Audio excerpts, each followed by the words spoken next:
it's Cerise and welcome back. Today I want to take you to Burg Bernstein. We visited the castle in June of 2021 and I kind of forgot to do this video, but better late than never, I guess. Especially because I will leave for my 2 months interrail in a week and there will be so many more videos coming soon. The castle is located in Burgenland, Austria, about 90 minutes away from Vienna by car. It is not open to the public and you can only visit the castle when you book a room and stay overnight. The exception are guided tours. These take you along the outer castle walls a few times per week. History time! Burg Bernstein was probably built in 1190 by Count Hugo I of Montfort. It is one of the oldest castles in Burgenland. The castle was first mentioned in either 1235 or 1249 and was conquered by King Bela IV from Hungary, who gave it to Count Heinrich II von Güssing. They were robber barons and often changed sides to wage war either against the Habsburg or Hungary. The Güssing were defeated and kicked out of the castle. It was then given to the Canisius family, who renovated the castle extensively and built a keep. In 1529 and 1532, the Ottoman forces attacked the castle but were defeated both times. It was probably during this time that the 120-meter deep well was dug into the mountain. In 1617, lightning struck the tower where the castle's gunpowder was stored and it exploded.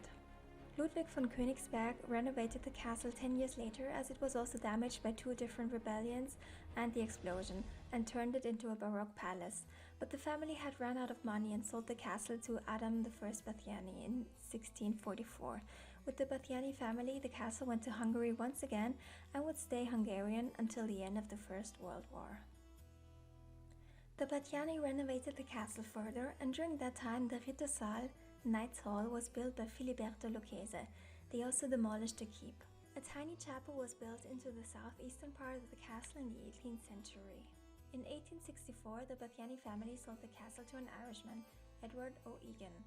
His son sold the castle in 1892 to György Ede Almasi, and it is the property of this family until today. His son Ladislaus Almasi was the protagonist of Michael Ondaatje's novel The English Patient, a book that was loosely based on his biography. Ralph Fiennes played the aviator in the movie, and it received 9 Oscars in 1997. With the Peace Treaty of Trianon, parts of Western Hungary came to Austria, and that was the birth of Burgenland, and Burg Bernstein was officially Austrian again. During the Second World War, the Russians invaded the castle. To save his family and the castle, János Almasi threw away alcohol, weapons and uniforms. He provided every Russian with food and permitted them to ransack the castle. Even though the first rooms were rented out in 1922, the castle was turned into a hotel in 1953. After entering the castle, or in our case driving in with the car, we walked along the outer walls. The ground was almost like a park. There were wild flowers and grass everywhere, only broken by a small path of pebbles that ended abruptly into the grass a few meters later. We passed the medieval tower, and even though the outer staircase was made out of wood, it was in very good condition. Straight ahead were buildings, and they might have been used as servants' apartments, or, as another book calls it, an alchemist's kitchen. We passed along the northern edge of the wall. The northern side of the castle isn't that pretty, but it has its charm. We got to the well and the viewing platform. The view was magnificent. It was here that the outer walls were directly built onto the edges of this hill and not accessible by an army from this side at all.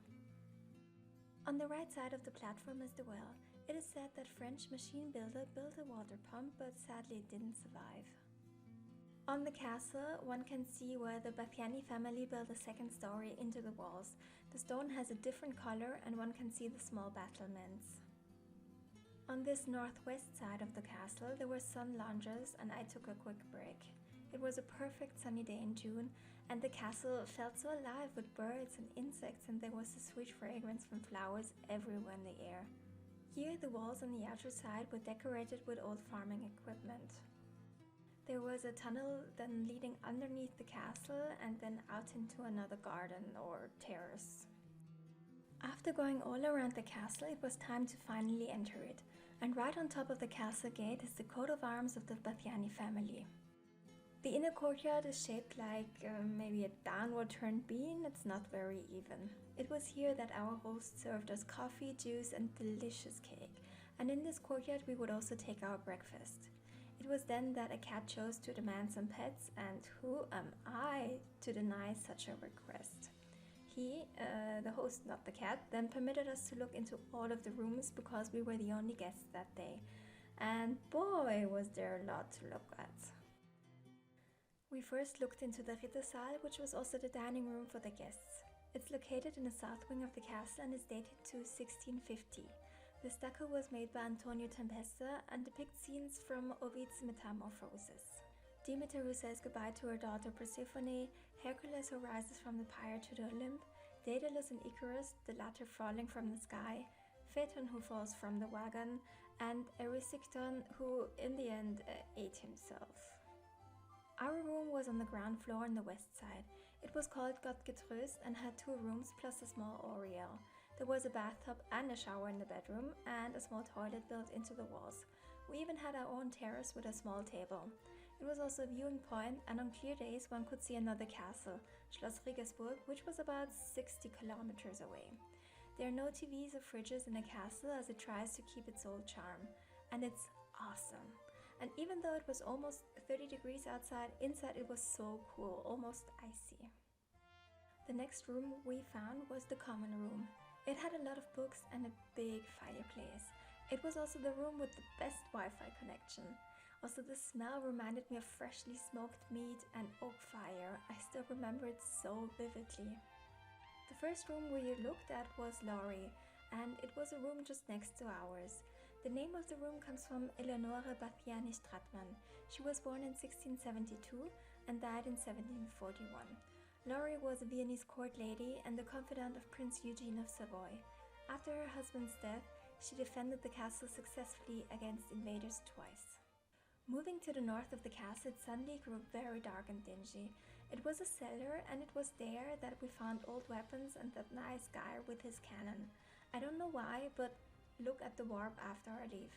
It's probably from a filter or the light, but it almost looks like the guy is moving. Creepy! We went up the stairs and were on the first floor, or second floor, depending on how you count floors. There was a kind of hill or natural balcony with flowers and a great view over the whole courtyard. In an inlay, almost like a small shrine, the horoscope of János Álmosy was painted. He was an astrologer, and there were rumors that he was interested in necromancy and summoning spirits. Room 4 is called Marie and Margit, formerly the sister room. Marie was born in 1894 and died in 1946, painted various paintings in the castle and even copied works by Tizian and Friedrich von Ameling. I couldn't really find anything about Margit. There were no records about a sister called Margit in the official database, so it was probably a pet name. Pasha was the next room we went to.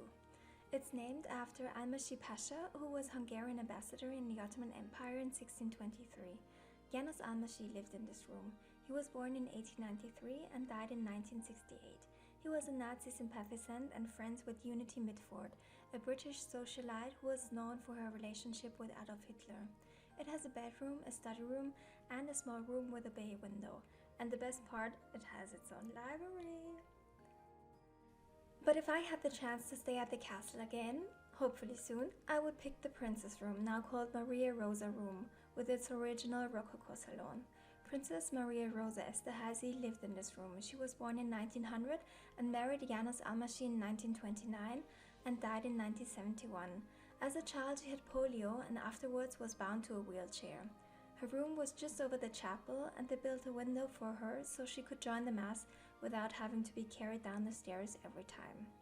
At this point, and because we took so many videos and pictures, all our phones and both our cameras slowly died. It's so typical, isn't it? Trust me when I say that the rest of the rooms are as spectacular as the other ones. We passed through 2 more rooms that were kind of representation rooms or state rooms. It had 2 large and magnificent paintings, vases, and tiled stoves. The last room was a big staircase with different coat of arms. I went down the stairs and found myself in the inner courtyard of the castle once again, but this time no cat came for cuddles.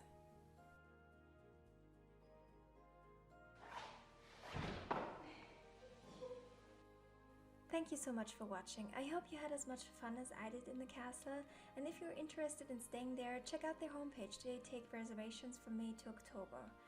Thank you so much and see you next time. Bye!